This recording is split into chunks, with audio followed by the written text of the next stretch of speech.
Nuevamente, buenos días a todos los estudiantes conectados. Vamos a empezar nuestra clase de hoy.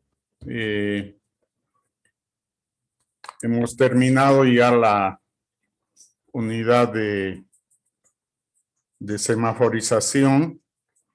Nos queda por hacer un ejemplo de ejercicio en semaforización, que lo vamos a hacer en la segunda parte de esta clase. Y vamos a entrar a una nueva unidad que es señalización, que es otro parámetro de la ingeniería de tráfico que debe estudiarse, porque tanto las vías urbanas como las vías en carreteras deben estar señalizadas tanto horizontal como verticalmente para compatibilizar la circulación vehicular con las normativas y las condiciones de circulación que tienen las determinadas vías. Es un parámetro importante, al igual que los anteriores, es un parámetro que debemos estudiar para realizar nuestro dimensionamiento si corresponde, nuestro mejoramiento o ver su comportamiento de las diferentes señales que tienen las vías. Vamos a empezar por la definición.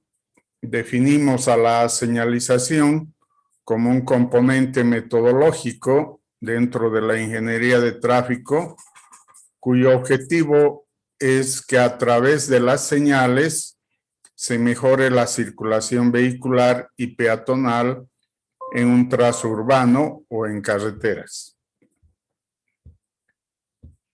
Dentro de la señalización se tienen dos grupos importantes para fines de estudio, que son la señalización horizontal y la señalización vertical. Entonces, dentro de la bibliografía y dentro de la normativa en todos los países hay una división inicial, que es la división de la señalización en señalización horizontal y en señalización vertical.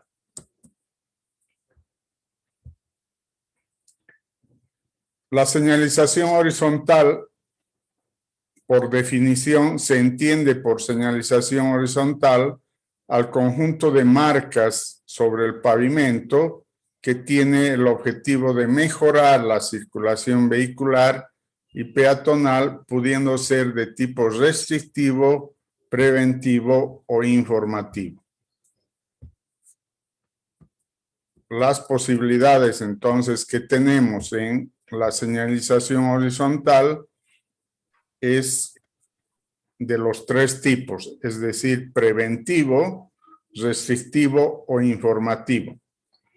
Se entiende por señales horizontales preventivas aquellas que tienen por objeto la prevención tanto para el conductor como para el peatón. De acuerdo a la marca, podrá utilizarse líneas amarillas o blancas.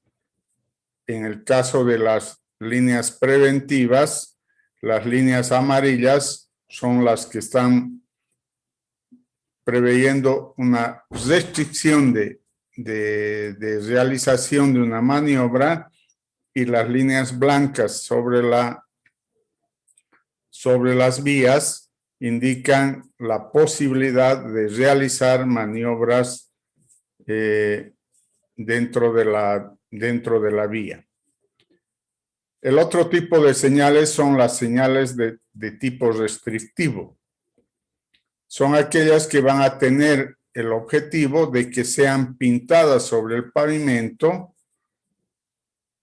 no puedan ser utilizadas por la circulación vehicular, restringiéndose tanto su circulación y las maniobras dentro de esa área marcada con pintura amarilla.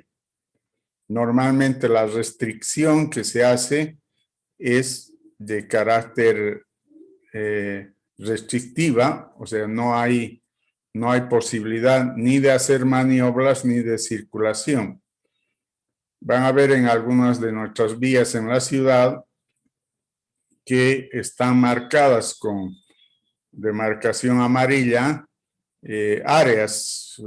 No sé si alguno pasa frecuentemente por la rotonda que va a San Jerónimo y va también a Juan 23. En esa rotonda van a encontrar que para los que están yendo en el sentido de la avenida Víctor Paz hacia el aeropuerto y van a girar a la izquierda en la rotonda, hay un sector que está pintado con marcas amarillas, que es un área restringida para su circulación.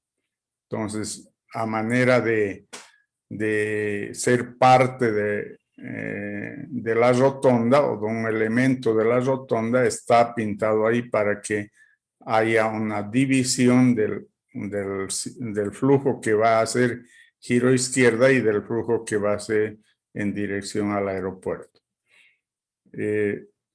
Luego van a ver en varios lugares, hay una restricción con líneas amarillas de zonas de parqueo, por ejemplo, ¿no? Que no son zonas de circulación, son zonas de parqueo. El caso de cerca a la universidad, en la parte del Coliseo, van a ver marcado con señales amarillas. Esos son las señales de tipo restrictivo. Las señales de tipo informativo tienen el objetivo de informar a los conductores sobre aspectos relacionados con la circulación. Pocas señales hay de tipo restrictivo que informativo, que además sea restrictivo, o sea, de color amarillo. La mayoría de las señales de tipo informativo van a ser de color blanco, como lo son las flechas de circulación, por ejemplo. Son señales de tipo informativas que ven en todas las intersecciones las flechas que están indicando la dirección del flujo, ¿no? Entonces, es una señal de tipo informativo. O la señal de se da el paso, o no se da el paso, sino paso peatonal, las franjas que existen de color blanco en las intersecciones permiten informar que esa es un área que está destinada al flujo peatonal. Entonces tenemos esas tres posibilidades en señalización horizontal, que puedan ser preventivas. En el caso de preventivas van a ser normalmente o amarillas o blancas, pero con cierta prevención. Las restrictivas, que en general son amarillas, que están restringiendo una acción de maniobra o de circulación, y las señales de tipo informativo, que por su generalidad son de color blanco y están indicando alguna información necesaria para los conductores y los peatones. ¿Cuáles son los materiales que se usan en la señalización horizontal? Las marcas viales deben hacerse mediante el uso de pinturas en frío o en caliente. Sin embargo, puede utilizarse otro tipo de material siempre que cumplan con las especificaciones de color y visibilidad, siendo necesario que no presenten condiciones deslizantes, especialmente en los pasos peatonales y en las proximidades a estos. Entonces, los materiales que se utilizan son pinturas viales, no son la pintura común que hay para pintura de construcción, sino es una pintura especialmente diseñada para que sirva para hacer las señales en plataforma, ya sea en pavimento flexible o en pavimento rígido. Esas pinturas que vienen de fábrica para ser utilizadas en la vía deben además ser colocadas por un equipo especialmente diseñado del colocado de pintura en plataforma, que son unos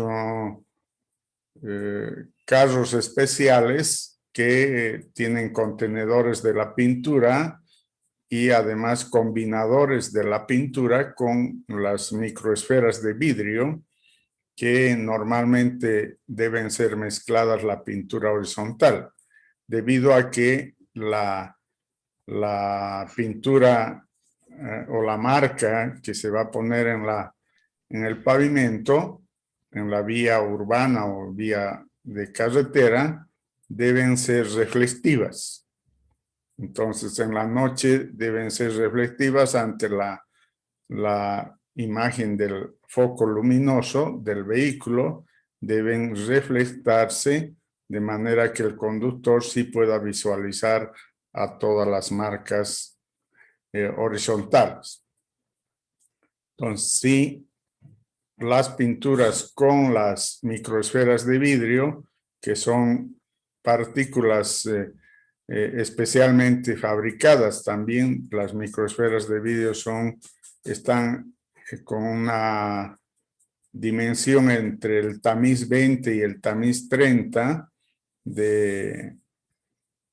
que conocemos de los tamices de la norma americana, y en ese tamaño es fabricada y mezclada en una proporción ya establecida por las especificaciones para que le den reflectividad a la marca horizontal. Esas características que debe tener la señalización horizontal son muy importantes. En nuestra ciudad, ustedes han debido ver las marcas viales que tenemos en toda la ciudad. No les puedo asegurar con certeza si en verdad utilizan las pinturas especiales viales o están pintando con pinturas más comunes que se utilizan en la construcción. En algunos años sí me ha tocado participar y puedo decir que no se ha utilizado la pintura correcta porque tiene un costo mayor, por supuesto, pero en otros años me imagino que los municipios han podido conseguir estas pinturas especiales, viales, con las características para colocarlas en la vía. Lo que casi no se hace es colocar las microesferas de vidrio. Entonces, muchas de las señales que hay en la ciudad no se visualiza con la reflectividad que tendría que tener las señales. Entonces, tienen un defecto de reflectividad por falta de las microesferas de vidrio. Entonces, también tiene un costo, obviamente, las microesferas de vidrio. Entonces, llega a costar más la señal correctamente realizada sobre plataforma con la pintura adecuada y mezclada con las microesferas de vidrio. Esas microesferas de vidrio aproximadamente deben colocarse 360 a 390 gramos por litro de pintura de vial. Entonces, ese es el grado de... Ahora, hay dos formas de colocar las microesferas de vidrio. En realidad, está especificado en otros países dos procedimientos que sí o sí deben ir a hacerse a la marca horizontal. Es mezclar a la pintura con microesferas de vidrio, que se llama premezclado, es decir, en la bandeja donde se prepara la pintura, ya se coloca las microesferas en una proporción del 70% de la cantidad que les he dicho, entre 360 y 390 gramos por litro, y el resto se espolvorea encima después de haber pintado la señal. Es decir, una vez marcada la señal pintada, entonces se espolvorea encima de ella con esferas de vidrio, de manera que le den mayor reflectividad. Esa es la forma especificada en la mayoría de los países, pero no siempre lo hacemos por el costo que representa y porque no somos fabricantes de esferas de vidrio. Tampoco tenemos una fábrica de esferas de vidrio, ¿no? Entonces, esas son las dificultades que hacen que el costo sea mayor si es que exportamos esas o importamos esas esferas de vidrio de otros países, ¿no? En cuanto a la cantidad de pintura por metro cuadrado, dependerá del espesor. El espesor también es una variable importante para su durabilidad. Cuanto mayor es el espesor, mayor durabilidad tendrá. Cuanto menor el espesor, tendrá menor durabilidad. La marca horizontal. Se estima que entre 4 a 8 meses tiene la durabilidad de una señal horizontal. Es decir, que cada 8 meses debería haber un mantenimiento de esa señal que puede representar una nueva capa de pintado, o puede ser una limpieza extrema, o puede ser una reposición de un sello con microesferas para darle reflectividad. Es decir, hay varias actividades de mantenimiento a esa señalización a través del tiempo. En nuestra ciudad han debido ver si han sido un poco curiosos con lo que hace el municipio, que cada cierta cantidad de meses hay una disponibilidad de hacer la nueva demarcación de las señales, por lo menos en las intersecciones, donde tenemos las señales direccionales, las señales de pare y las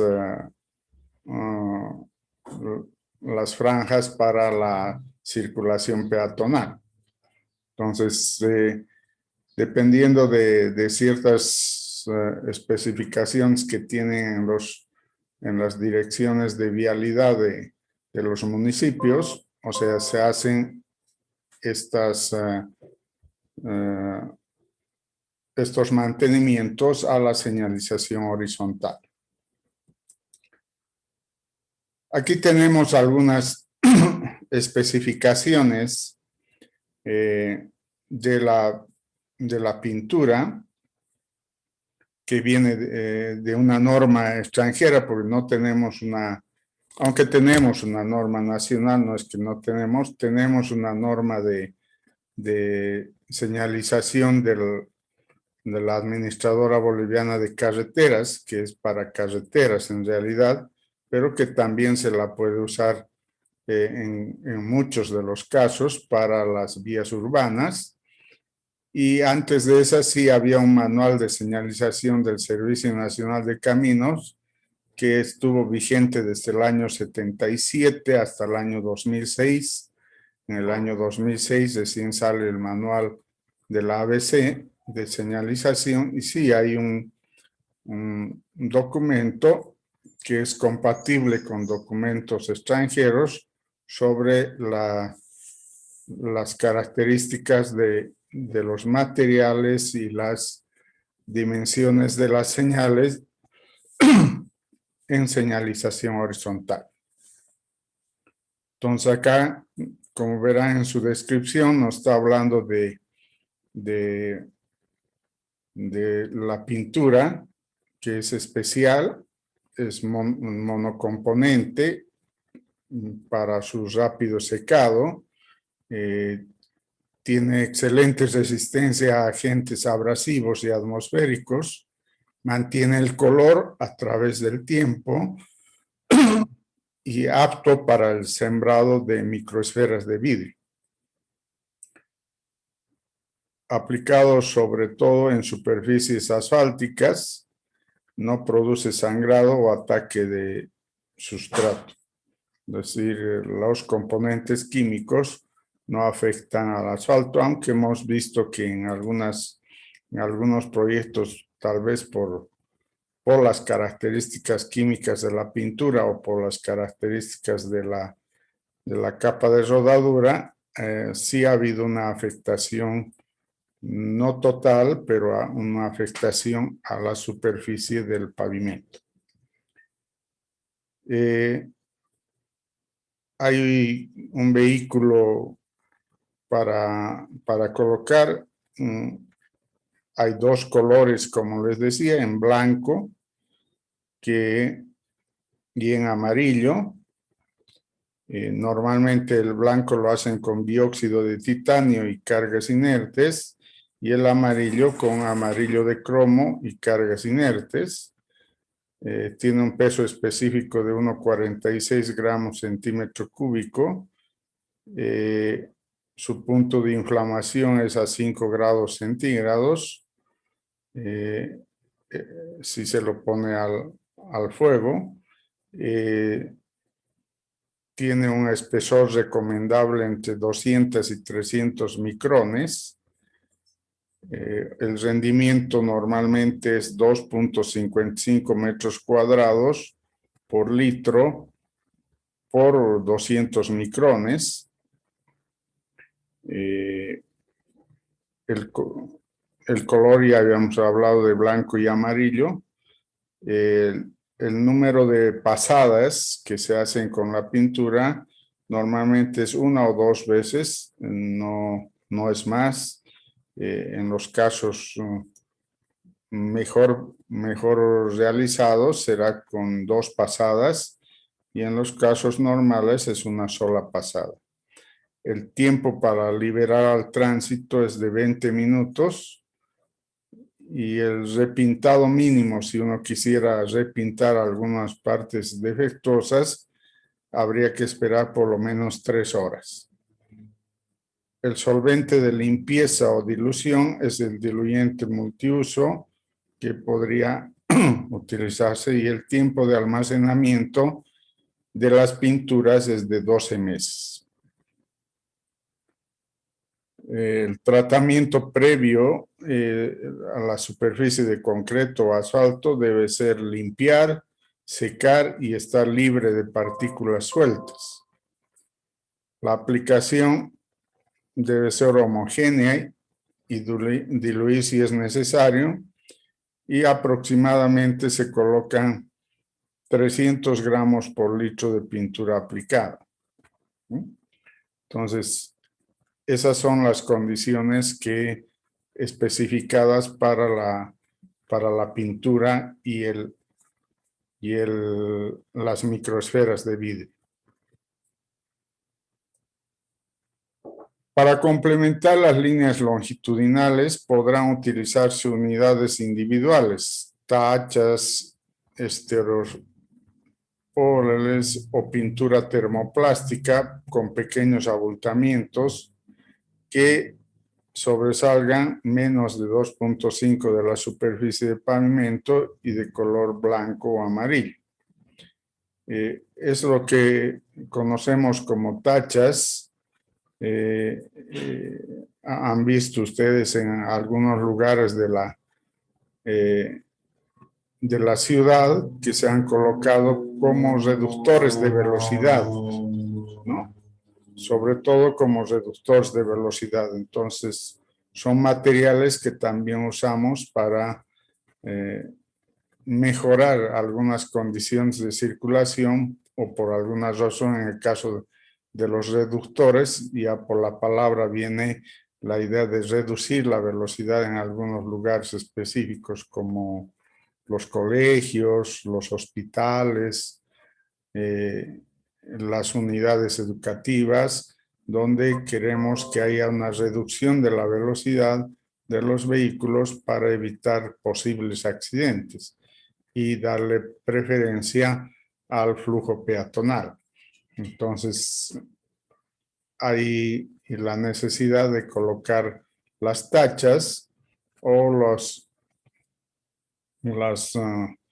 abultamientos que aparecen como elementos sobre la plataforma para ayudar a la señalización. ¿Qué tipos de señales horizontales tenemos para estudiar?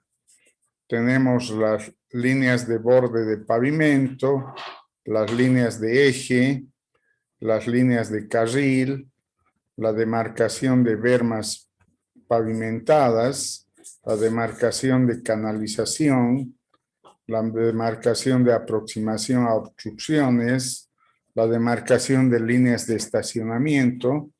Son algunas de los tipos de señales horizontales. Puede existir que hayan más en las normas de cada país.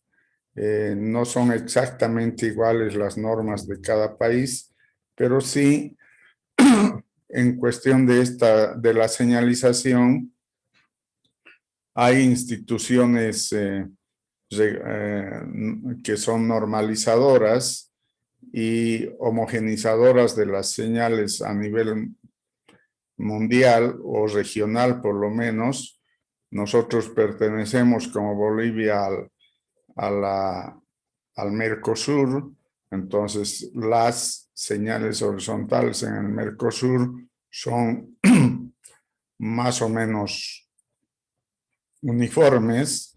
Luego tenemos una participación en una instancia donde están unidas América del Sur, América Central y América del Norte, que es una instancia donde se analiza también la señalización horizontal, y hay unas instancias de carácter mundial, o sea, la instancia de la señalización a carácter mundial está como una comisión en el Consejo Nacional de Carreteras Mundial, ¿no? Entonces, sí pertenecemos y estamos relacionados, y por eso hay muchas de las señales son de carácter mundial, no son de carácter eminentemente nacional, aunque vamos a ver ciertas variaciones en medidas, en longitudes, en ancho, en grosor, inclusive en forma en algunos casos, como el caso de las flechas direccionales, pero en el concepto básico de cada señal no tenemos variaciones en todas partes del mundo. Entonces, si vemos aquí una señal como paso peatonal, esa misma señal de paso peatonal es puesta en Europa, en España, en Francia, o es la misma puesta en Estados Unidos, o la misma puesta en China. No hay variación de esa señal de paso peatonal. Entonces, muchas de las señales son de carácter mundial porque pertenecemos a instancias que tratan de homogeneizar las señales. En cuanto a colores, también el color amarillo y blanco es de carácter mundial. Sí, en algunas han variado los tonos de algunos colores en la señalización, entre el rojo y el naranja, pero el amarillo y el blanco siguen siendo dos colores comunes en la señalización.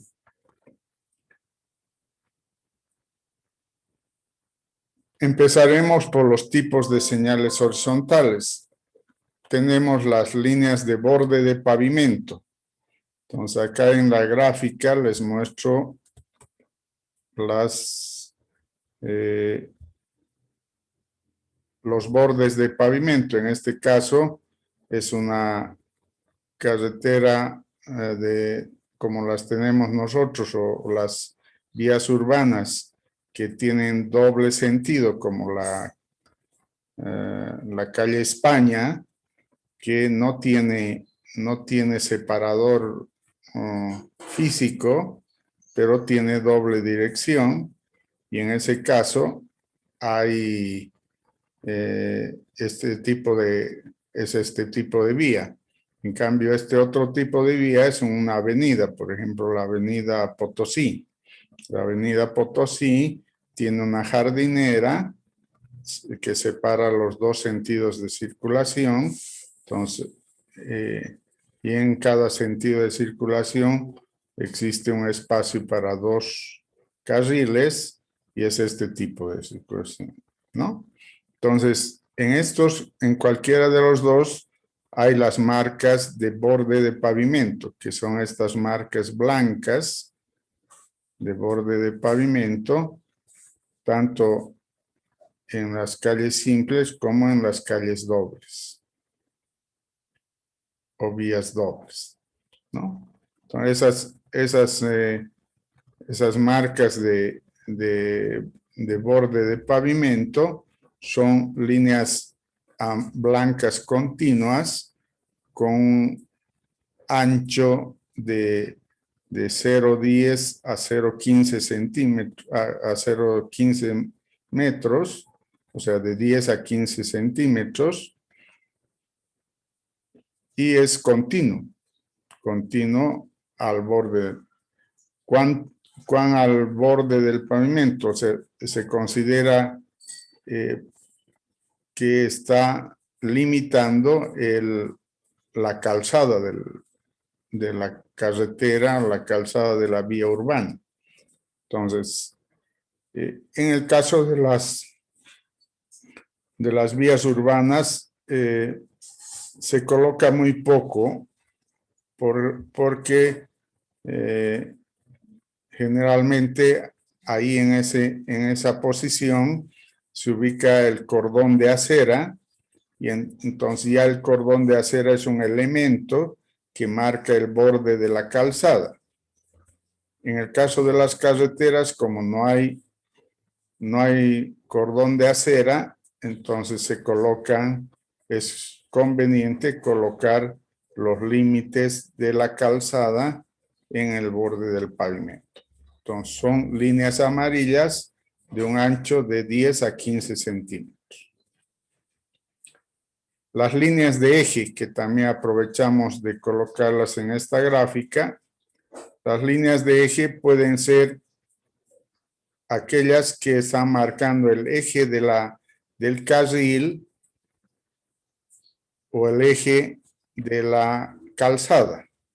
En el caso de las líneas amarillas, están marcando el eje de la calzada, porque esta es una calzada que nos está dando los dos sentidos de circulación, pero es una calzada. Ahí están los dos carriles de circulación, una en un sentido y la otra en el otro sentido.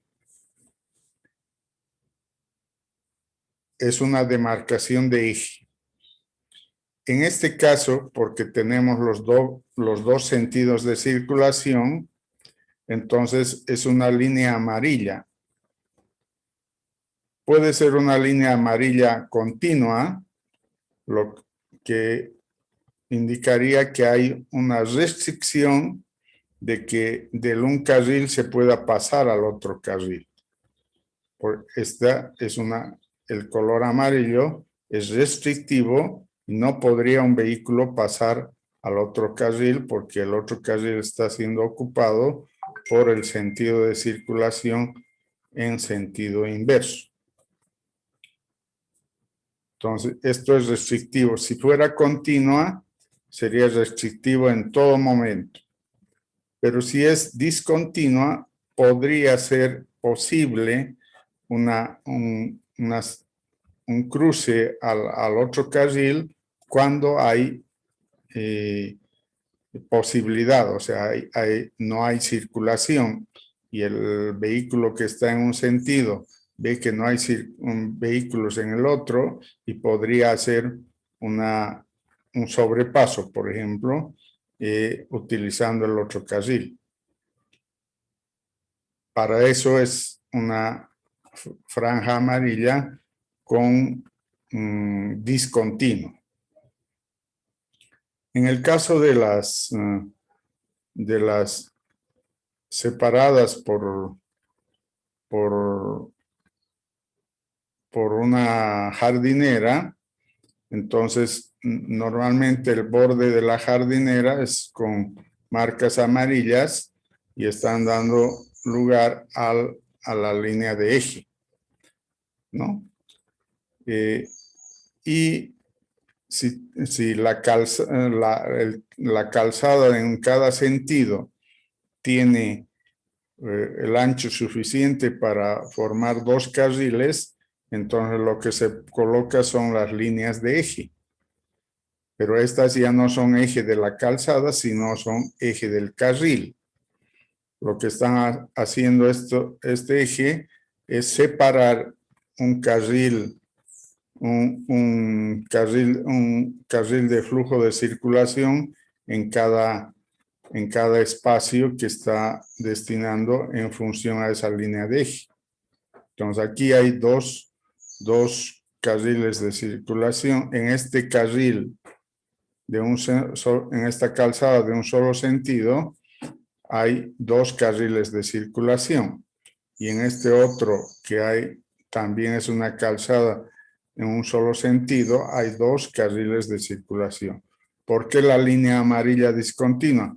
Porque sí puede pasarse de un carril al otro carril sin crear problemas. O sea, en algunos casos de algunas vías urbanas o algunas carreteras. Entonces recordamos las líneas de borde de pavimento, las líneas blancas y las líneas de eje que pueden ser amarillas continuas o amarillas discontinuas. Y en el caso de líneas de eje de carril, pues son amarillas o líneas blancas discontinuas. Todas estas líneas, tanto de borde o de pavimento, son de 10 a 15 centímetros de ancho y la separación, en el caso de que son discontinuas, como en estos dos casos que vemos, hay zonas que están pintadas y zonas no pintadas. Entonces, la relación del pintado y no pintado puede ser desde 0,6 a 1, la relación de espacios entre el pintado y no pintado. Entonces, si queremos, podríamos hacer 2 metros de pintado, 2 no pintado, 2 metros de pintado, 2 no pintado. Esa sería una relación 1 a 1, ¿no? Y podemos hacer unas más con menos separación, no pintada, de tal forma que, ¿de qué depende eso? Depende de la velocidad. Cuanto es a mayor velocidad, entonces podrían ser las separaciones entre marcas mayores. Cuando es menor la velocidad, la separación entre marcas deberían ser menores. Ese es el criterio técnico que se utiliza para la demarcación horizontal. Luego tenemos la demarcación de carriles exclusivos para buses o las flechas. Entonces, vamos primero a la demarcación de carriles exclusivos para buses. O sea, cuando queremos demarcar que un carril debe ser utilizado solo para buses, lo tenemos como ejemplo en la calle Bolívar, en la parada de micros, tenemos demarcado un carril que es exclusivo para buses, ¿no? También tenemos en la Domingo Paz, entonces podemos demarcar. ¿Cómo demarcamos? Con líneas blancas continuas o a veces segmentadas. Segmentadas podrían utilizarse por otro vehículo que no sea el vehículo público, y cuando no queremos que nadie ingrese ahí, de ningún vehículo privado ingrese, sino solo los públicos y solo los micros, entonces tendría que ser una línea continua blanca. Entonces pueden ser continuas blancas o discontinuas blancas para la demarcación de carriles exclusivos para buses. Una demarcación común también son las flechas direccionales. Entonces hay flechas direccionales que marcan el flujo del sentido de circulación de frente, otras de giro derecha, otras de frente y giro derecha, otras pueden ser de giro derecha y giro izquierda, otras de frente, giro derecha y giro izquierda. Hay varios casos, ¿no? En todos los casos, las normas del manual de carreteras establece estos valores que están viendo acá como recomendables. Eso no quiere decir que sea exacto, dependerá. Estos están hechos más para carreteras, y en carreteras sí hay mayor visibilidad, la velocidad es mayor en carreteras, entonces es posible estas dimensiones se acomoden mejor en carreteras. Pero en calles cambian un poco los municipios en la forma y en las dimensiones también un poco, aunque sustancialmente no, pero podrían cambiar. Si van a ver exclusivamente nuestras señales, no tienen exactamente estas formas de la norma del manual de la ABC. Tienen otra dimensión, la cabeza de la flecha, tiene otra dimensión la longitud de la flecha, tiene otra forma curveada inclusive de la flecha de giro. Entonces hay varias condiciones con las que se hacen las flechas, pero en esta diapositiva les marco lo que está establecido en la norma o el manual de señalización de la ABC, ¿no? Luego tenemos la demarcación de líneas de pare, la demarcación de pasos peatonales y los símbolos y letreros que podrían ser. Vamos por partes. La demarcación de líneas de pare son líneas de parada antes de cada intersección de color, es una línea blanca que es perpendicular al eje, ¿no? Y que va antes de los pasos peatonales. Entonces, estas líneas blancas que se ven antes de los pasos peatonales en los ingresos son las líneas de pare. ¿Para qué sirve eso? Para que el vehículo que si hay una señal de un semáforo, un rojo de un semáforo, los vehículos deben pararse en esta línea y deben dejar libre el paso peatonal. Entonces, ese objetivo tiene las líneas de pare que pueden ser en todas las intersecciones, va a haber las líneas de parada.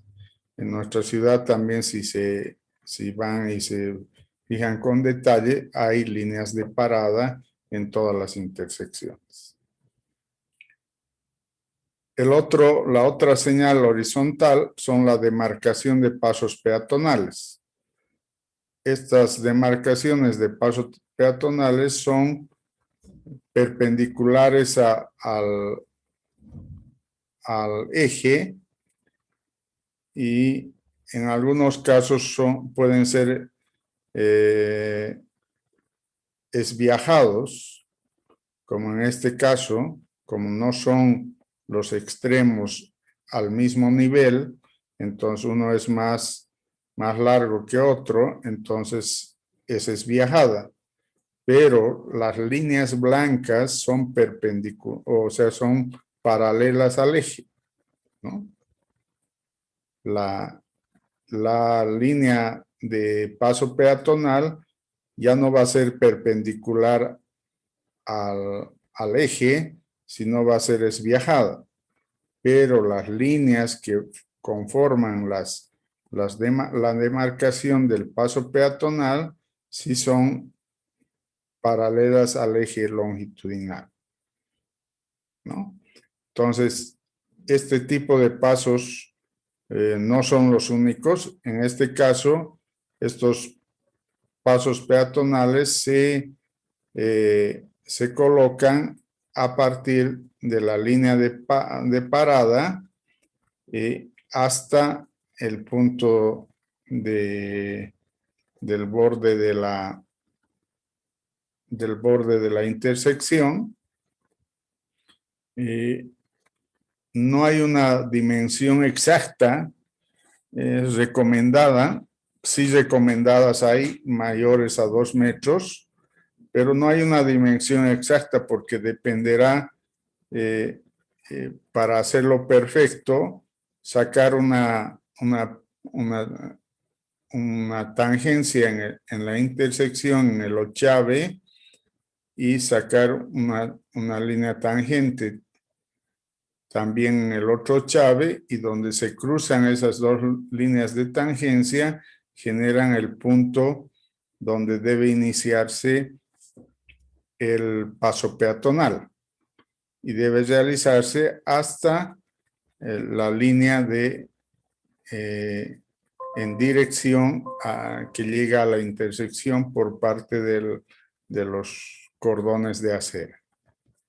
Entonces, esa es la forma de realizar los pasos peatonales.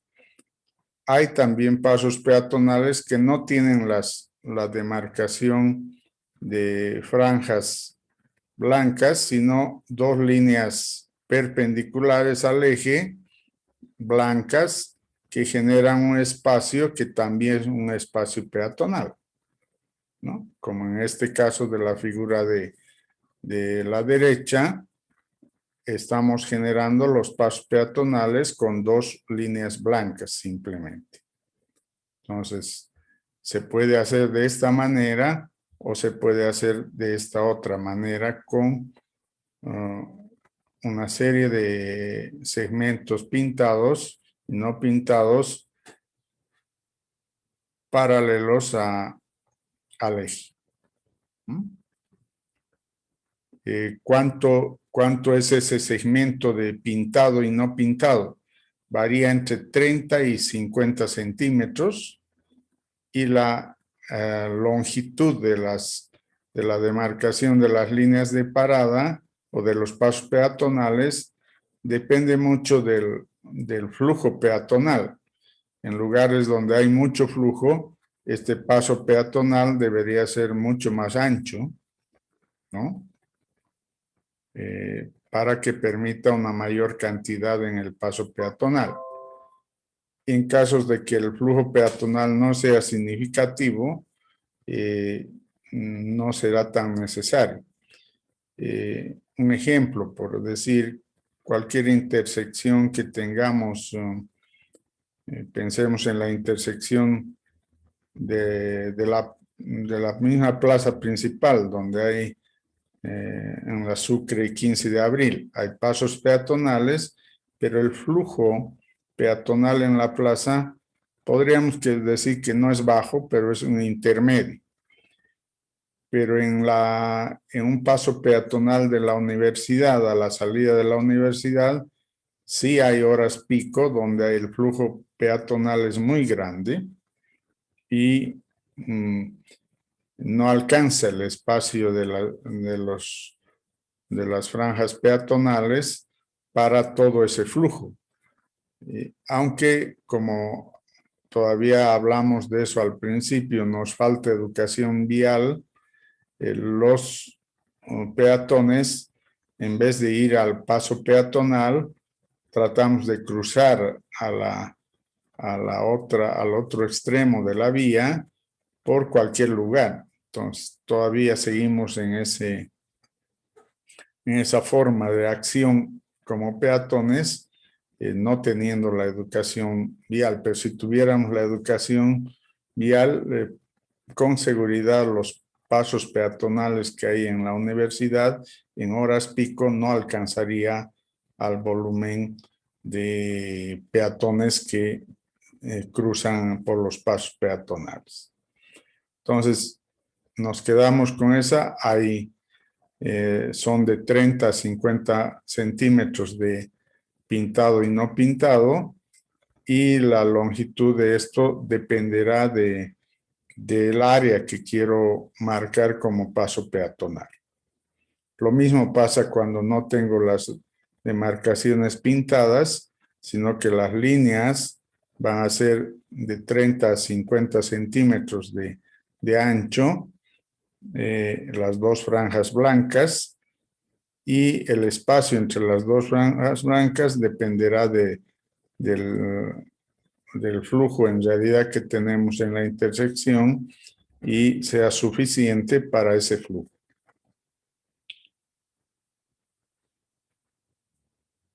También tenemos símbolos o letreros como las flechas direccionales, que son las más comunes.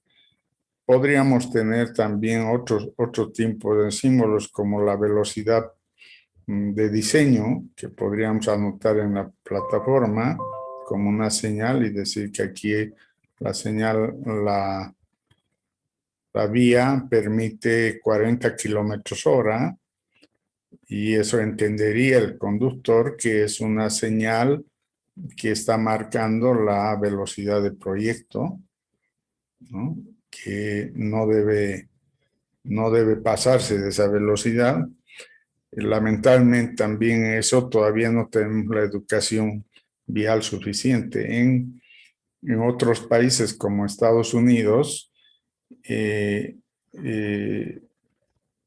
está ya establecido cuál es la velocidad, están demarcadas ahí en la plataforma una velocidad de proyecto admisible, y cuando uno se pasa de esa velocidad, hay sensores que le están determinando a ese vehículo para ubicarlo como un infractor. Y esa infracción cometida ya aparece automáticamente en sus reportes mensuales de sus impuestos, es decir, ya está prácticamente informatizado todo para cubrir el cumplimiento de las señales en vías urbanas y carreteras. Tenemos también aquí otro tipo de señales. En el caso de carreteras, por ejemplo, en curvas verticales, las curvas verticales y las curvas horizontales, les decía que están marcadas con líneas amarillas para restringir el sobrepaso, ¿no? En el caso de las curvas verticales, ahí donde está la curva vertical es doble línea amarilla para que no haya posibilidad de pasarse al carril en sentido contrario, porque eso podría dar lugar a un posible accidente. Entonces, está restringido. Si ven dos líneas amarillas, y en nuestras carreteras la mayoría hemos optado en los proyectos, por colocar tanto en las verticales como en las horizontales dos líneas amarillas continuas para evitar acciones de sobrepaso en curvas, ¿no?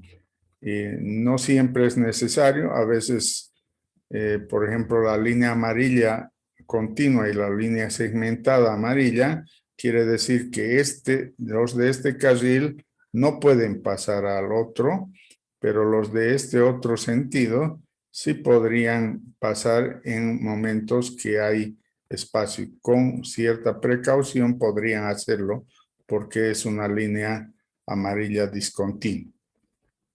No puede haber casos de esa naturaleza tanto en la parte vertical como en la parte horizontal, ¿no?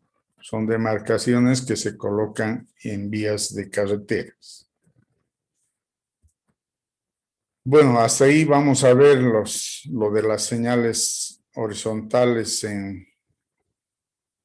que son demarcaciones en la plataforma, y vamos a dejar la parte de señales verticales para la siguiente clase.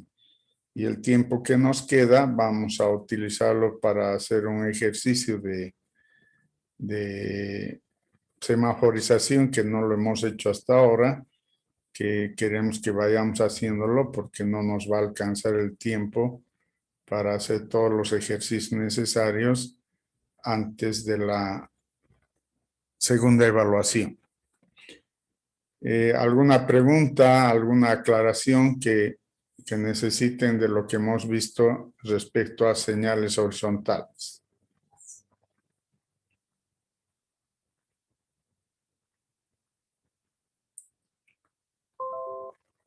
Bueno, entonces, este tipo de señales también lo tienen que hacer en sus proyectos, ¿no? Solo tienen 3 intersecciones y 2 calles, y algunas de estas señales, por lo menos las señales de flechas direccionales y las señales de pasos peatonales y líneas de parada, con seguridad que tendrán que hacer. Y en algunos casos, división de carriles en el eje de la calzada. Hay varios que pueden graficar en su área de proyecto. Entonces, son parte de lo que tienen que hacer en el proyecto. Voy a pasar a otras diapositivas si no hay otra pregunta, para que nos dé tiempo para hacer el ejercicio que estaba planteado.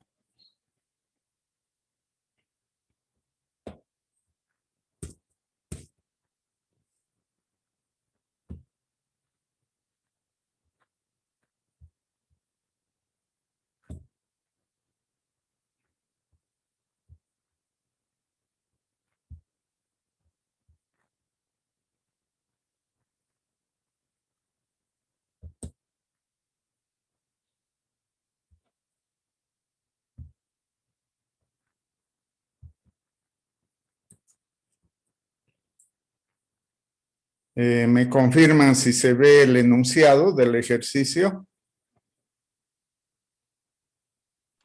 Sí, se ve. Ya. Entonces, lo primero que van a hacer es copiar el enunciado. Les doy un par de minutos para que copien el enunciado y además copien la gráfica, ¿no?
El enunciado dice, se tiene cierta información sobre volúmenes horarios en el casco central de una ciudad, donde se define que la intersección más crítica es la marcada en el esquema gráfico, determinar los tiempos de fase en la intersección más crítica, sabiendo que la separación de intersecciones es 75 metros y la velocidad de circulación media de 13.5 kilómetros hora.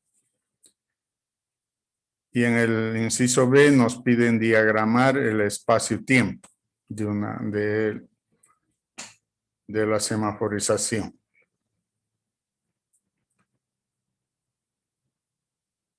Entonces tenemos parte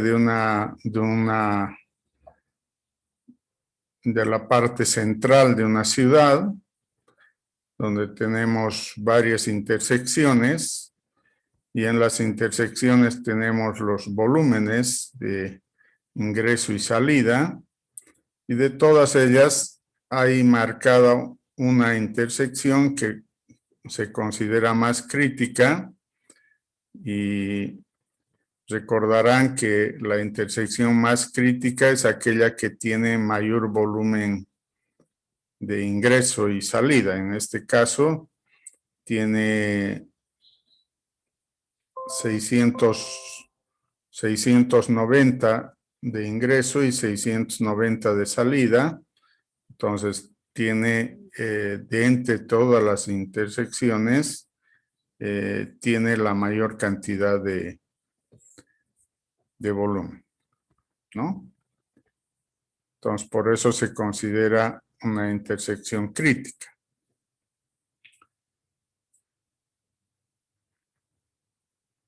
Esta intersección crítica, que ya la dibujamos en más ampliada, tiene dos accesos. Un acceso A, que es de 600 vehículos, y un acceso B de 90 vehículos, y tiene tres salidas, ¿no? No son accesos de entrada, sino tres salidas.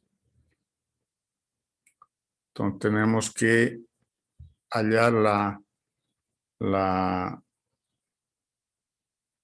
los volúmenes que nos interesan para la semaforización son el volumen de entrada en un sentido y el volumen de entrada en el otro sentido. Entonces tenemos A y B.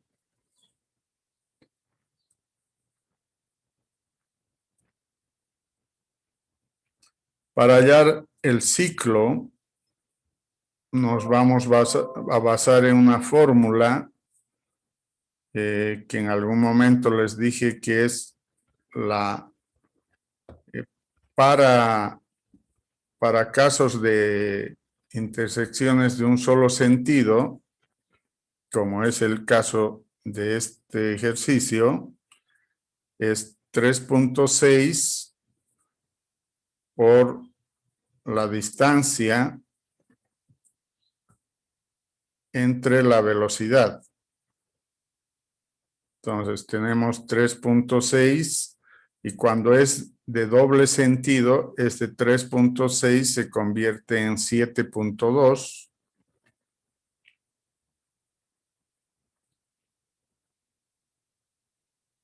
Entonces vamos a hacer la prueba con 3.6 por 75, que es la separación sobre la velocidad, y nos da 20 segundos. Pero no podemos adoptar 20 segundos porque hemos dicho que las normas recomiendan que el ciclo de los semáforos sea entre 35 y 120 segundos. Entonces, en este caso, como tenemos solo 20 segundos que necesitamos, adoptamos 35 segundos para el ciclo.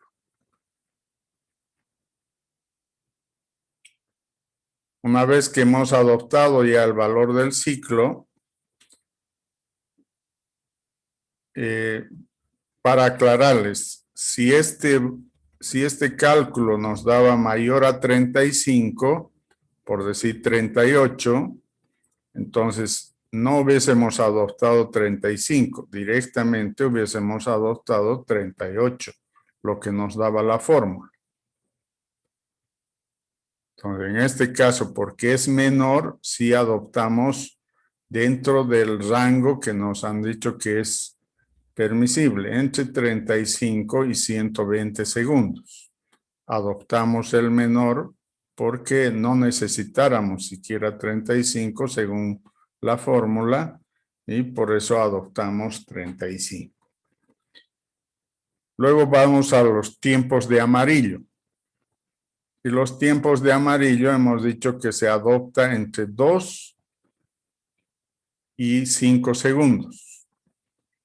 Entonces, aquí vamos a volver a nuestra gráfica y decimos qué tiempos de amarillo le damos al acceso A y al acceso B, que es lo que estamos dimensionando. ¿Le damos la misma cantidad de tiempo amarillo o le damos distinta?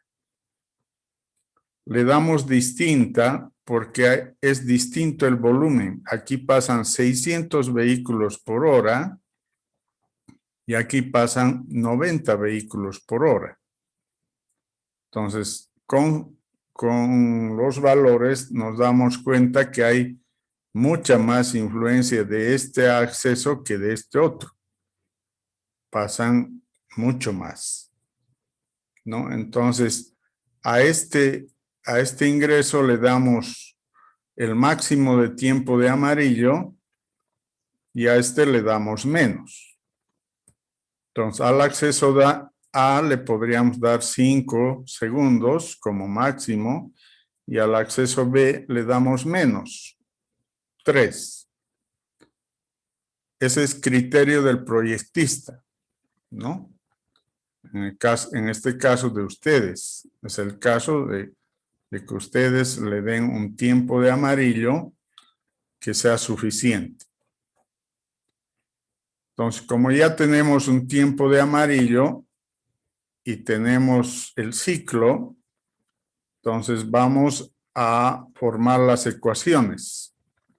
Y hemos hablado de 2 ecuaciones. Una ecuación con los volúmenes y los tiempos de amarillo, que nos dan la relación de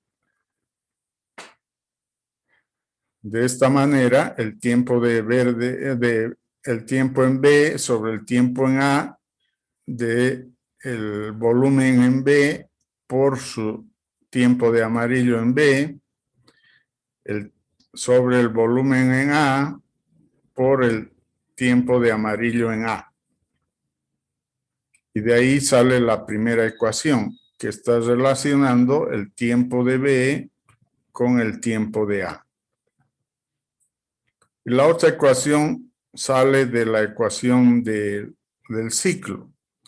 El ciclo es igual a 35 segundos más el tiempo de A, más el tiempo de B, más el tiempo de amarillo en A, más el tiempo de amarillo en B, que serían 8, ¿no? Entonces, de ahí despejamos, vamos al 35 y solo despejamos el tiempo de A y B, o despejamos solo el tiempo de A, que saldría 27 menos el tiempo de B. Entonces ya tenemos dos ecuaciones con dos incógnitas. Esta primera ecuación y esta segunda ecuación. Entonces resolvemos. La forma de resolver aquí es reemplazar en la una la otra. Este T sub A estoy reemplazando en este T sub A y estoy dejando todo en T sub B para hallar el tiempo de B. Entonces el tiempo de B me sale 3 segundos. Siempre van a redondear en tiempos de semáforos. No podemos hablar de fracciones de segundo, sino de números enteros. Entonces, si es mayor a 2, necesitamos 3 segundos, lo que me sale de B, y el valor de A me da 24 segundos. O sea, para el tiempo de A, tengo 24 de verde, 5 de amarillo y 3 de rojo. Este es el acceso que tiene más volumen de tráfico. Tiene 600 vehículos frente al otro que tiene 90 vehículos. Y en el acceso B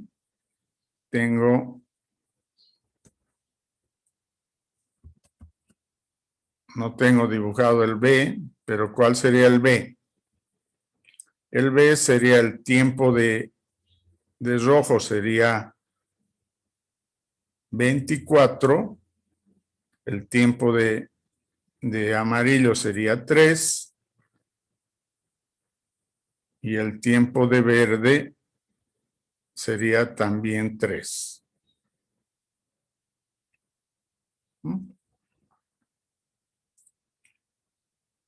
Entonces, esos son el diseño de los tiempos de fase rojo, amarillo y verde del semáforo.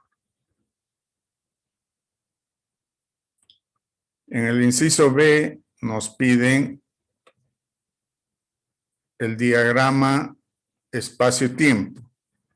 Entonces tenemos los espacios en la parte inferior y los tiempos en el eje vertical. Entonces tenemos verde, amarillo, rojo, amarillo, verde nuevamente. Y como es alterno, en este caso tenemos verde, rojo, o verde, amarillo, rojo, amarillo, verde, y así sucesivamente para las distintas intersecciones. Y aquí lo que se hace es unir las partes verdes de toda la intersección y eso nos da lugar a la banda verde, a la banda de circulación en esa vía a través del paso por semáforos en sus intersecciones. Este se denomina el diagrama espacio-tiempo. Ese es el ejercicio. No sé si se ha entendido. Hay algunas cosas que no se han entendido. Por favor, ahora tienen que preguntarles.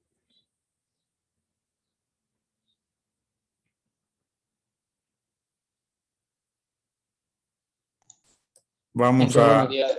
Una pregunta. En esa parte dice 35 menos 8. El menos 8, ¿por qué? Disculpe, Inge.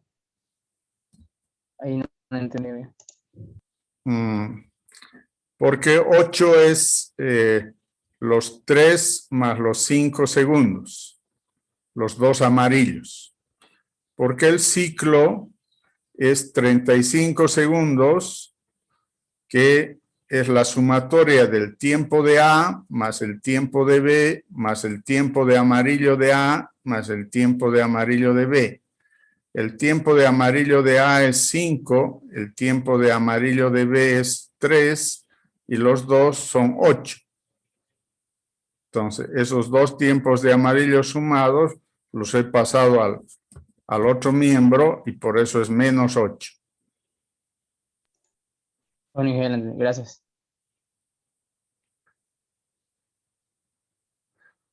Bueno, ¿alguna otra pregunta?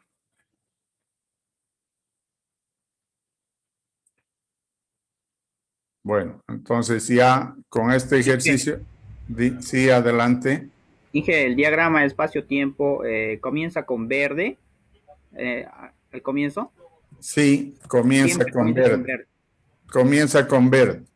Ah, ya.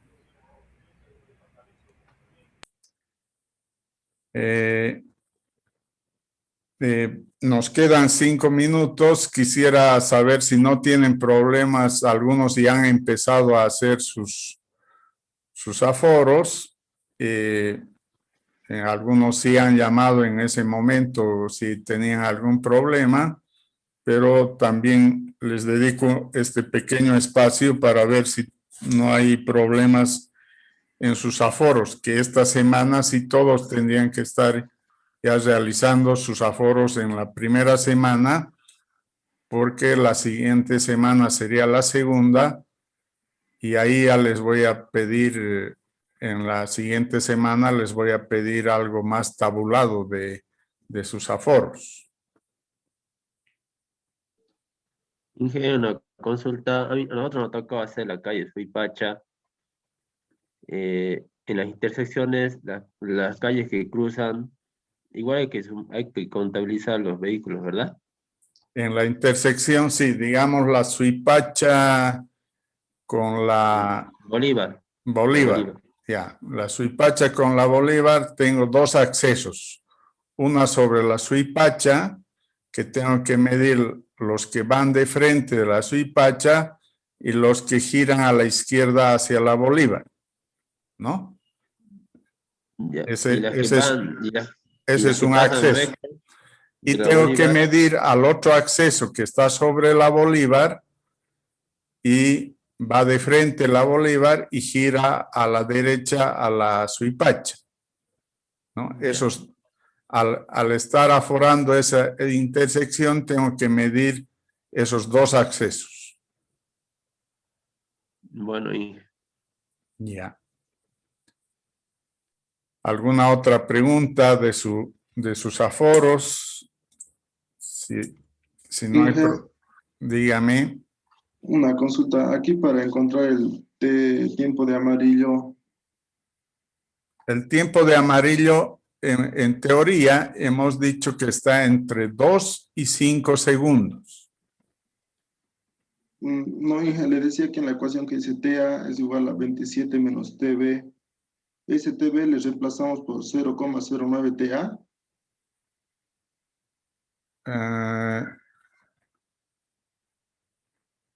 ver. Y me sale 25 segundos el tiempo en amarillo. Lo que estoy haciendo es tengo dos ecuaciones. Esta es una y esta viene a ser la otra, ¿no? Y lo que estoy haciendo es reemplazar T sub A o T sub B por 0.09 de T sub A. No he hecho eso, más bien he reemplazado en esta fórmula de T sub B igual 0.09 por T sub A, he reemplazado 27 menos T sub B en este T sub A. Y por eso me ha dado esta ecuación. De aquí despejo T sub B, porque hay dos T sub B, ¿no? Entonces, de ahí me debería salir este 2.2 segundos. ¿Usted dice que no sale? Es que yo he hecho, digamos, reemplazando TV, me sale 25 segundos de TA. Sí, como usted dice. Qué El raro. T sub A hay que reemplazarlo. El T sub A hay que reemplazarlo en la ecuación del T sub B y se puede iterar también para encontrar el T sub B. Claro, se puede iterar también, pero si varía ese un segundo, no hay problema también. Puede ser por la otra forma, o sea, usted estaría ahí despejando no T sub A, o sea, T sub A en vez de T sub B primero. Entonces, pero porque lo hemos redondeado acá, ¿no? Entonces podría ser que les dé así, pero no va a variar más de un segundo eso, por el redondeo.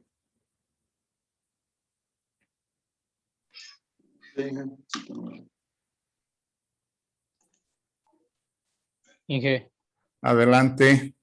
Inge, disculpe, esos tiempos que tiene el semáforo dependiendo del volumen del tráfico, para cada semáforo en una zona, o en toda Tarija, o digamos en cada zona, o cómo hacen el control, digamos, esos tiempos de semáforo. ¿De cuál tiempo? ¿Del 600 y del 90? No, Inge, del tiempo de semáforo que sacó ahorita, rojo 3 segundos, amarillo 5 y verde 24 segundos. No, Esos tiempos de semáforo. no, o sea, lo que estamos haciendo es diseñar esos tiempos. Entonces, para diseñar esos tiempos, yo necesito como datos el tiempo de ciclo del semáforo, que en este caso hemos adoptado 35, pero hemos adoptado 35 porque de cálculo me sale 20. Pero por recomendación en la teoría hemos puesto que el ciclo debe variar de 35 a 120 segundos. Esa es la recomendación. Y por eso adoptamos 35. En el caso de los tiempos de amarillo, la recomendación es que varíe de 2 a 5 segundos. En este caso, adoptamos 5 segundos para el volumen más alto, que es 600, y adoptamos 3 segundos para el volumen más bajo, que es 3 segundos, de 90 vehículos. Entonces, de ahí ya tengo todos los elementos para hacer esta ecuación. Y la otra ecuación es la sumatoria de los tiempos del ciclo. El ciclo de 35 segundos es igual al tiempo de verde en el A, al tiempo de verde en el B, más el tiempo de amarillo de ida, más el tiempo de amarillo de retorno. Y de ahí despejo, ahí sumando esto son los 8 segundos. Y de ahí sale esta segunda ecuación. Y ya resolviendo esas dos ecuaciones con dos incógnitas me da un tiempo de verde de 3 segundos y un tiempo de verde de A de 24 segundos. Y entonces ahí para el acceso A resulta que es 3 segundos en rojo, 5 segundos en verde o en amarillo y 24 segundos en verde. De la resolución de estas ecuaciones. ¿Me entendió? Inge, Sí, gracias. Ya.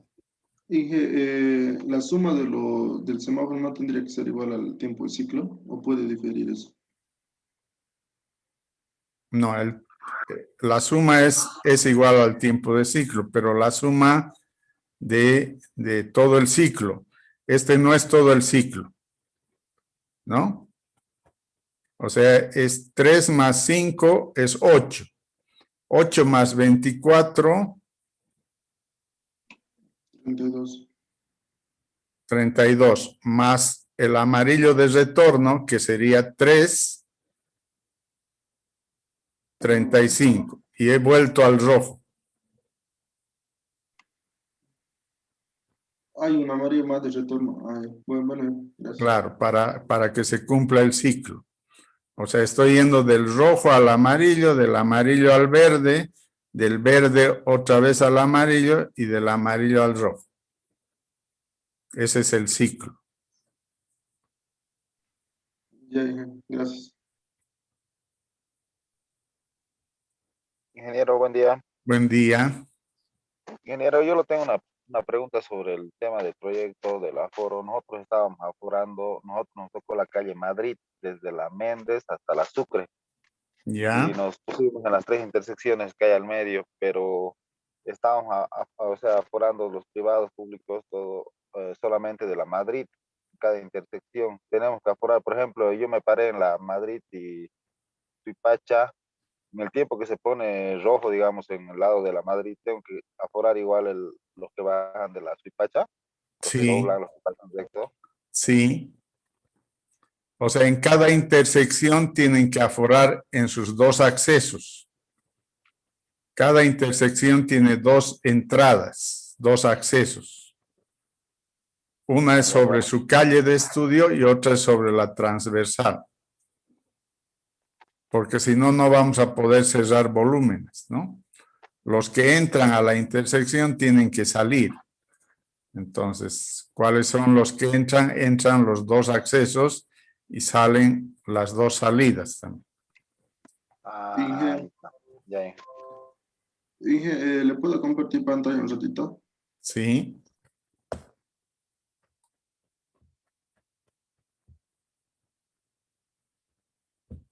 Adelante.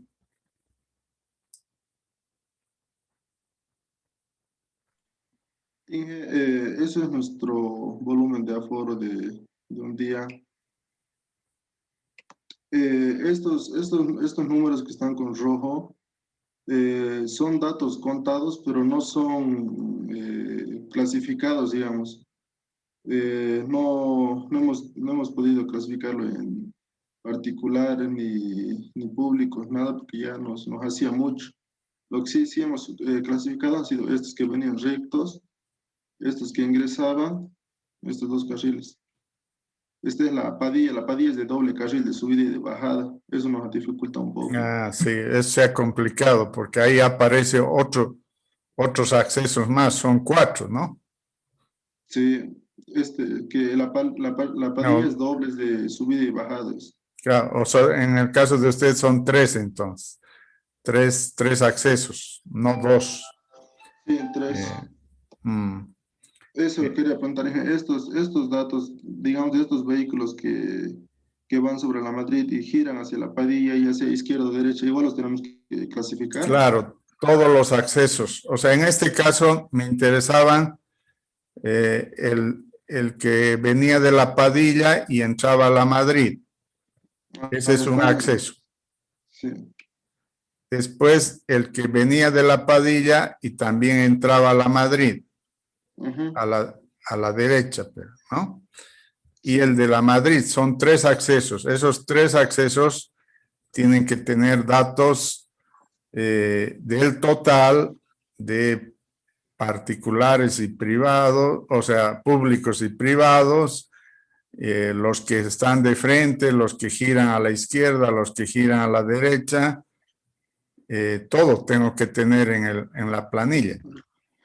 Entonces dije, estos no los consideramos, ¿no? Los que... Esos no, los que salen no. Esos no. Estos de aquí sí hemos contabilizado, los del ejército solo tenemos un acceso, ¿no? Digamos. Solo Claro, eso no hay problema. Ese y el de la Madrid, el que viene de la Madrid. Sí, entonces este de la Madrid que entra por el ejército tampoco lo tomamos en cuenta. No, ese está bien. O sea, los accesos. Aquí su acceso es la ejército y es la Madrid. Entonces, la Madrid sí tiene de frente y giro derecha. Sí. Y la ejército tiene de frente y giro izquierda, Sí. ¿no? Entonces, sí tengo los dos datos para los dos accesos. Entonces, estos números, también los tenemos que clasificar Sumar. en particulares y públicos. ¿Sí? Claro, estos dos son el volumen que llega del ejército. O sea, serían 33. De esos Sí. 33, 16 son giro izquierda y 17 son giro derecha. De esos 17, ¿cuántos son públicos y cuántos son privados? De esos 16, ¿cuántos son públicos y cuántos son privados? Bueno, de aquí de la O'Connor, En la O'Connor tenemos un acceso, este acceso, del de 268, y tenemos el acceso de la Madrid, que es este 253, ¿no? ujú, En el caso de la Madrid, vamos a tener esos 353 deberían ser 316 más 32 que giran. ¿O cuántos? Ah, no, 56 que giran. 56, sí, sí. Entonces no cierra, ¿no? Porque estos 316 deberían ser, no me interesa, tal vez está mal este 316.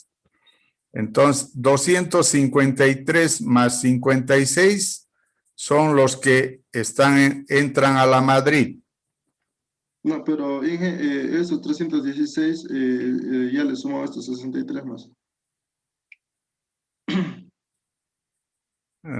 Es que ¿dónde estará midiendo? Usted solo tiene que medir en el acceso.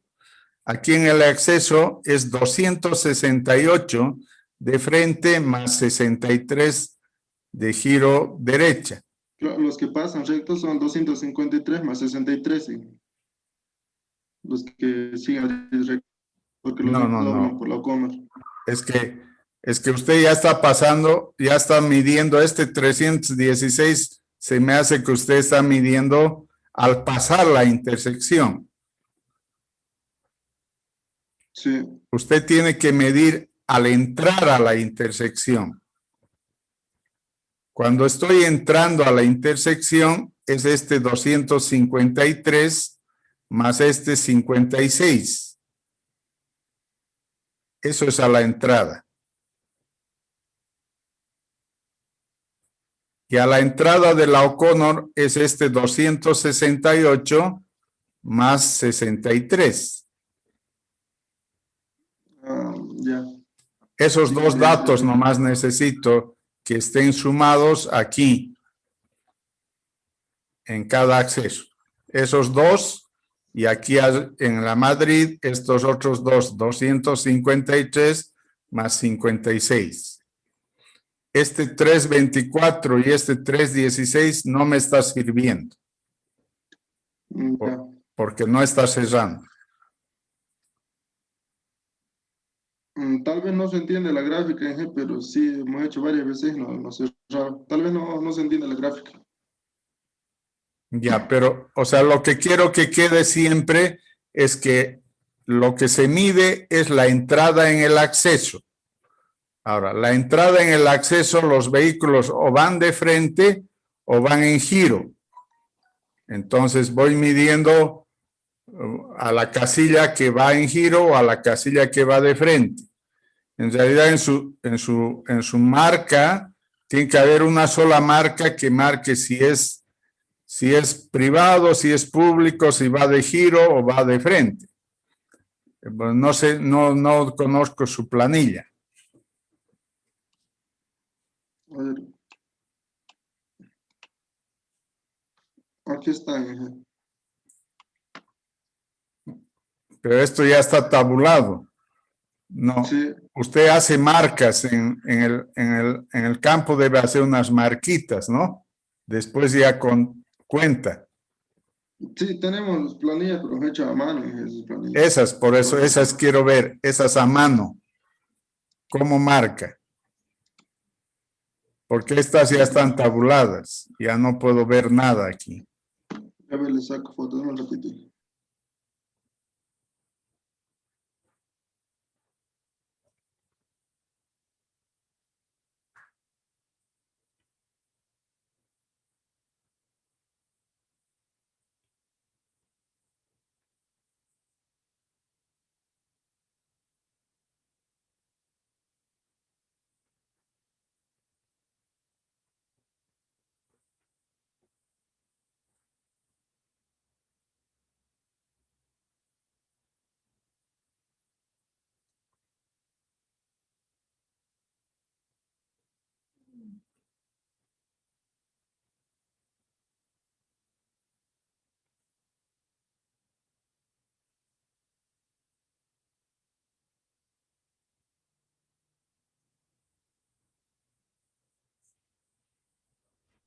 Inge, ¿será que puedo compartir? Me he perdido un poquito así lo que le estaba explicando y ahora no sé si he hecho bien o no. A ver, Eh, no hay problema. Comparta nomás. Ya, aquí voy a ver, voy a abrir un Word y ahí le voy a dibujar. A ver. Bueno, aquí. Cualquier cosa. Pero aquí, por ejemplo, esta es la calle Sucre y aquí venía la otra. Y, por ejemplo, viene aquí el Alejandro del Carpio. Y ahora, bueno, esto viene así. Y bueno, ya el sentido es esto y era esto. Ahora, digamos, exactamente yo tendría que medir aquí, ¿no? Inge, también. Ahí, Este ahí, punto. ahí. Y el otro, y yo estaba midiendo aquí también, Inge, o sea, Ahí también. Esos son sus dos accesos. Esos son sus dos accesos. Ya. Está bien. Ya. Entonces aquí yo tengo que medir, ¿no? O sea, los que se van por aquí, los que son por aquí, los que se vienen por aquí, los que Exactamente. se van aquí, ¿no? Eso estaría. O sea, usted tiene, entrando por, no sé qué calles son, pero esta que está subiendo tiene giro derecha y tiene de frente. Este que está viniendo del otro acceso tiene de frente y tiene giro izquierda. Ya. Y esto ya lo tengo que tabular después así separado, ¿no, Inge? O sea, ya los que vienen para aquí, los de Claro. frente, o estos dos de aquí se van a sumar, o sea, los de No. derecha, Los que se suman son aquí donde usted está midiendo. Ahí se tienen que sumar los de giro y los de frente. Aquí, por Si ejemplo, son... estos dos, así. No. ¿O no? ¿O estoy mal? No, está mal. En este que está viniendo, póngale nombre a a la calle, porque si no, no le voy a poder explicar. ¿Qué calle es? Esta es la Sucre. Ya, esa es la Sucre. Y esta otra. La Alejandro del Carpio. Ya. En la Alejandro del Carpio, usted tiene de frente y giro izquierda. Sí. ¿Ya? Entonces, suma esos dos. De frente y giro izquierda. Póngale una marquita. ¿Cuál estoy hablando?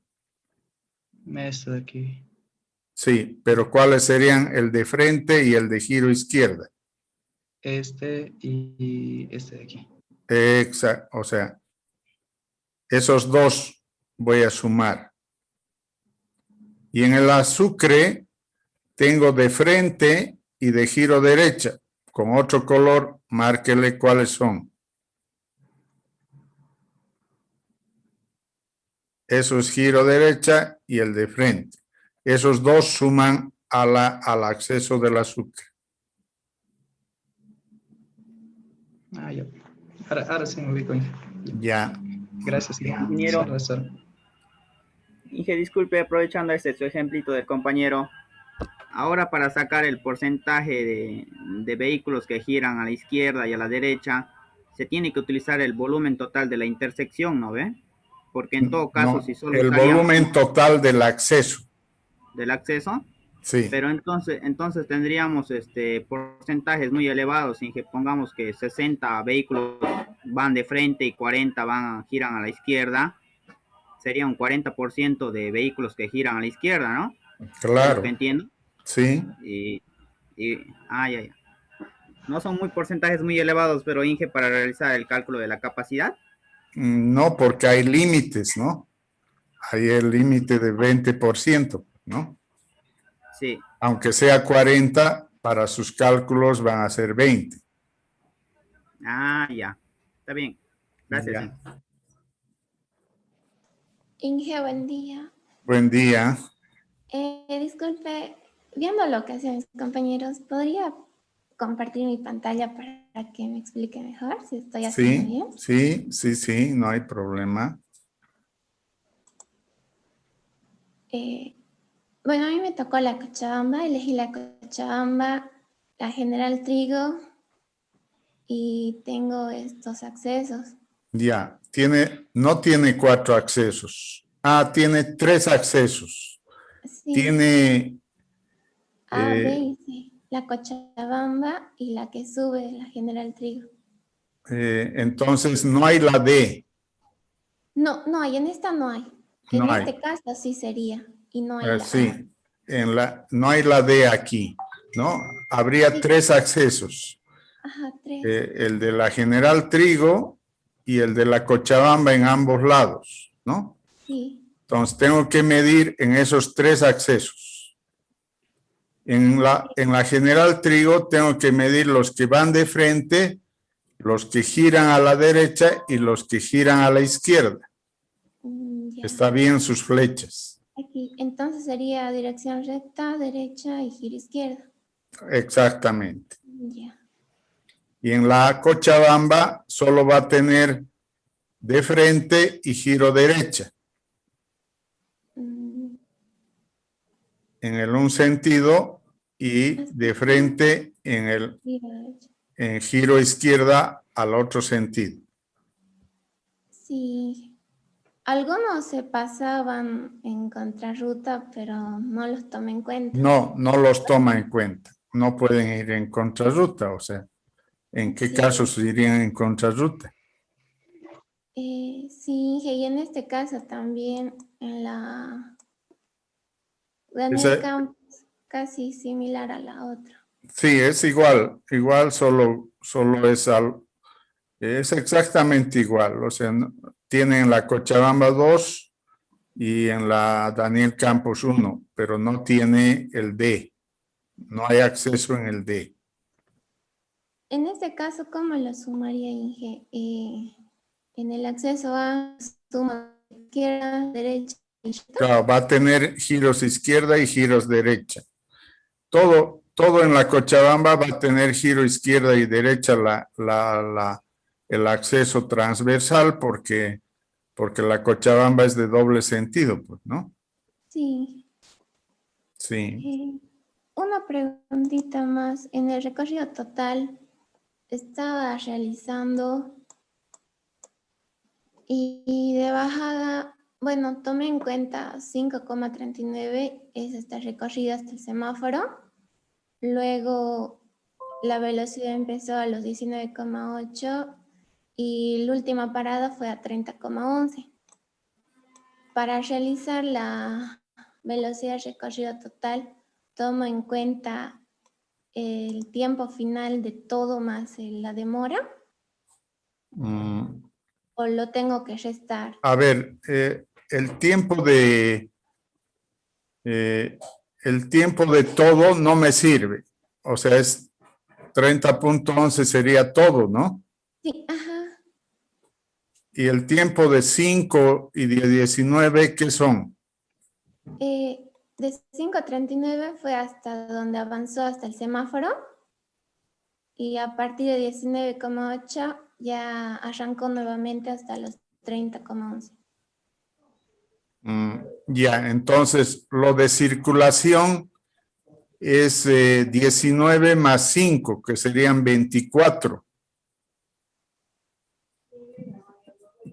Tal vez 25 inclusive, ¿no? La suma de 19 más 5 sería de circulación. Aquí lo que he hecho fue restar. ¿Qué has restado?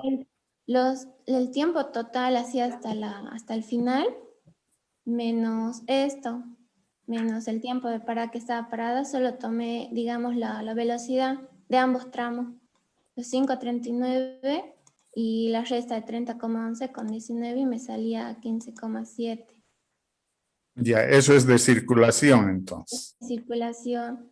Y el tiempo de demora lo tomé los 19,8 menos los 5,39, porque ese fue el tiempo que estaba parado el vehículo. Ya, pero 15.7 más 14.41 suma 30.11. Sí. Ya, está bien entonces. Ay, entonces sería así, el 5,11. Ya, Inge, muchísimas gracias. Ya, Inge, adelante. a lo que preguntaba la compañera, ese tiempo de demora tenemos que controlar el tiempo que está detenido, digamos, el auto o el tiempo de los semáforos. No, es lo mismo, pues en el semáforo se detiene el vehículo, puede detener si le toca rojo, ¿no? Porque si no, Sí, Inge, pero por ejemplo, pasa, por ejemplo, en esta parte que estamos nosotros, para, digamos, a media cuadra porque hay harto flujo de vehículo. Entonces avanzo y de nuevo me pilla el rojo, digamos. Entonces a veces me detengo mucho tiempo. no, Tengo que usted controlar. tiene que medir todos los tiempos que para, por cualquier razón. Si se detiene porque hay otro vehículo que se detiene, también es una demora. No solo es de los semáforos. No solo es de los semáforos. Ay. Entonces desde la Méndez hasta la Sucre, digamos, lo que nos tocó a nosotros, todo ese recorrido. Todo ese Medimos la recorrido. distancia. Sí, Ya, todo el recorrido. Ya, gracias. Inge, disculpe, otra duda. Adelante. No, ya, no sé si he dicho bien. Por ejemplo, Inge, ahí, digamos, yo lo que había hecho, o sea, me había parado ahí sobre la Sucre y, digamos, o sea, tenía que medir así cuánto tiempo está tardando así detenido y también cuánto tiempo está circulando. Sí. Y esos dos tiempos sumarlos y recién para sacar la velocidad, o porque yo lo que había hecho, yo había medido, digamos, así cuánto era toda la cuadra y después he visto que el auto empezaba, o sea, a entrar y solo medía hasta que salía, hasta terminaba toda la cuadra y yo he tomado ese tiempo, o sea, ahí adentro ya estaba ya lo que estaba detenido, lo que estaba circulando y no sé si ese tiempo me sirve o no. No, es que yo tengo que tener los dos tiempos separados. Porque además les voy a pedir la velocidad de crucero. Entonces, para la velocidad de crucero es velocidad de recorrido sobre T sub C solamente. Y si no tiene por separado, no lo va a tener. Pero así ahorita la velocidad igual estaría bien. Entonces, ¿no? Está bien, sí. La de recorrido está bien. Ya. Muchísimas gracias. Inge, Adelante, Rafael. Dije, a ver, entonces, he vuelto a hacer una esquemita esta era nuestra planilla de la intersección de la O'Connor con la Madrid, los que iban recto y lo que hacían giro derecho. Ya. ¿Y cómo sé si es privado o público eso? Aquí están, arribita dice, los del lado derecho dice público y los de la izquierda son particulares. Ya. Entonces, cuando pasa un vehículo, ¿dónde pone la marca? Una sola marca. Este es el aforito que le presenta la planilla. Lo que no hemos dado es estos de aquí arriba. Tendríamos que volver afuera porque esto también los tenemos que tomar en cuenta, ¿verdad? Claro, para la Madrid. Sí, ya entonces tenemos que volver nomás afuera bien. Estos sí hemos tomado bien. Estas que entran, ¿cómo les tomamos, Inge? Digamos, entra de aquí de la Padilla, entra a la Madrid, de ambos lados. Por eso, en el caso de la Padilla a la Madrid, no pasa directo. Pasan rectos. Ah, entonces hay un directo y un giro derecha. Sí. Y hay, De aquí. sí. De aquí Entonces, va, eso solo tomamos en cuenta el giro derecha nomás, ¿no ve? no, también el que pasa, pues. También el recto. También el recto. Va a ser harto, porque tenemos que frente aquí los que van igual tenemos lo mismo. Que va recto y entran a la Madrid también. Claro, o sea, esas dos son dos planillas diferentes, dos accesos Sí. diferentes, ¿no? Les, Ya. les va a pasar, es porque les ha tocado esa calle, pues no he elegido para ustedes eso, sino les tocó esa calle, es así que hay que medir. Inge, ¿podemos cambiar de intersección entonces a la siguiente, a la Santa Cruz? Pueden, lo que les he dicho es que elijan dos intersecciones o tres intersecciones, dos cuadras, ¿no? Sí. ¿Cuáles son sus tres intersecciones entonces? Entonces podríamos mover la Inge del Ejército, la O'Connor y la siguiente que es la Santa Cruz. Sí, pueden. Porque va a ser muy dificultoso medir todo esto en la Padilla. No sé, con dos alumnos sería fácil, o sea, pero si es uno solo sí se va a complicar. Pero para que estemos los tres aforando en cada intersección, Inge. Sí. Porque Por eso uno les tiene dije estar aquí, el otro tiene que estar aquí y el otro en la O'Connor. Claro, es que les dije que si hay este tipo de cosas, yo podría estar media hora aquí en la primera y media hora en la segunda. Entonces, esa media hora lo multiplico por 2 y se vuelve horario. Y la otra media hora lo multiplico por 2 y también lo vuelvo horario. En la misma hora he hecho dos intersecciones también. Ya, bueno. ¿Ya? El tema para las velocidades, Inge. O sea, tienen que ir desde el inicio hasta el final. Bueno, primero en las velocidades de punto, tienen que marcar los 25 metros y medir tiempos. Eso creo que no hay problema, ¿no? Nosotros hemos medido 15 tiempos. Ya. Hemos sacado estas son sus velocidades y esta es la velocidad promedio, el metro segundo. Ya, eso quiero en kilómetros hora siempre, ¿no? Ya lo convertimos entonces. Para la velocidad de recorrido total, Inge, este es mi tiempo total que hemos tardado en toda la Madrid, desde La Paz hasta La Méndez, y este es el tiempo de demoras. ¿Cómo ha medido el tiempo de demoras? Con diferentes cronómetros, Inge. Ya, entonces el tiempo de circulación es la diferencia, pues, ¿no? Sí. Entonces la velocidad va a ser la distancia, lo que está en la fórmula, ¿no? Distancia sobre el tiempo de recorrido más el tiempo de demoras. Sí. No, entonces, pero usted no tiene el tiempo de circulación. En este caso, usted tendría que hacer cómo ha sacado la velocidad. Si está sacando la distancia entre el tiempo total, tendría que sacar. Ya. Entonces, el tiempo de recorrido le saco del tiempo total menos el tiempo de demora. ¿Sí, no ve? No. Para esta velocidad de 0,159 que pone, tendría que ser 75 entre 295,8. No sé si eso está. No, está sumado los dos tiempos, dije el tiempo total y el tiempo de demoras. No. Es el tiempo de circulación más el tiempo de demoras. Y su tiempo de circulación llega a ser 119. Sí.